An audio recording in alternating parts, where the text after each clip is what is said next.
Nice to have you back on the channel, Eddie.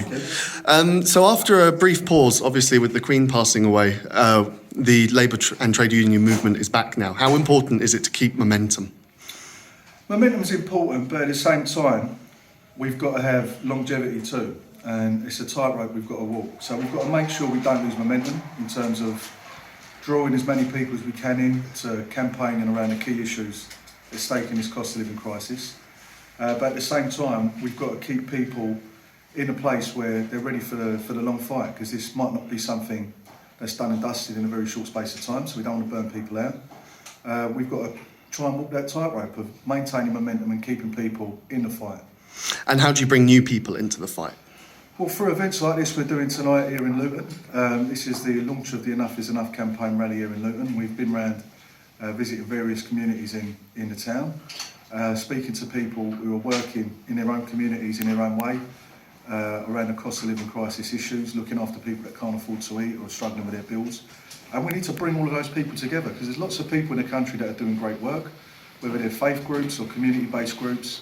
We've got to draw everybody together that's working on collective issues that working class people are facing right now, and try and bring that together in a broad coalition, along with trade unions are fighting in the workplaces, along with politicians who are willing, and along with people that have got no association, that are looking for somewhere to stand up and let their voice be heard with everyone else through campaigns like this.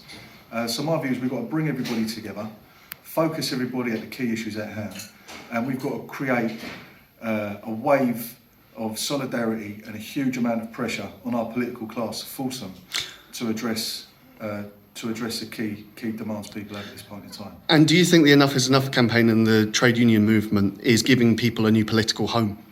Well, we're seeing it. We're seeing people that are not involved previously in any kind of political activism are being drawn into that. And we're seeing that for two reasons. First of all, because it's a high profile campaign and there's a lot of media coverage of the strike action, but also because the timing's right.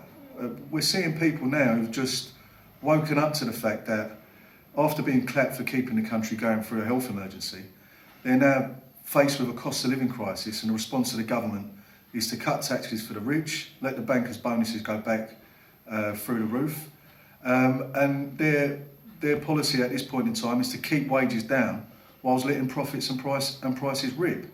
And I think people have woken up to the fact that we can't go on like this.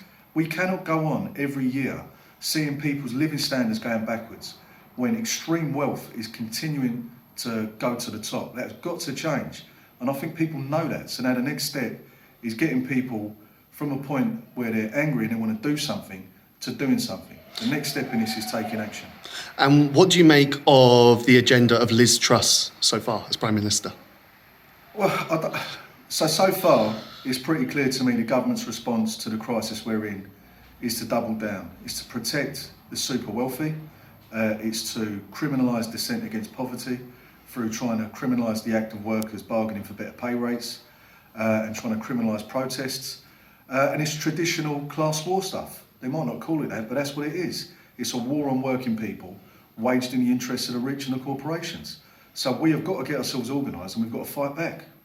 And do you have a message of hope for people who'll be watching this? I do, and look, I'm extremely hopeful, because there is nothing that the working class can't do. In this country, working class people built the welfare state, the NHS, we built the trade union movement, we brought democracy to the country. Every progressive step taken in this country had its roots in the democratic workers' movement.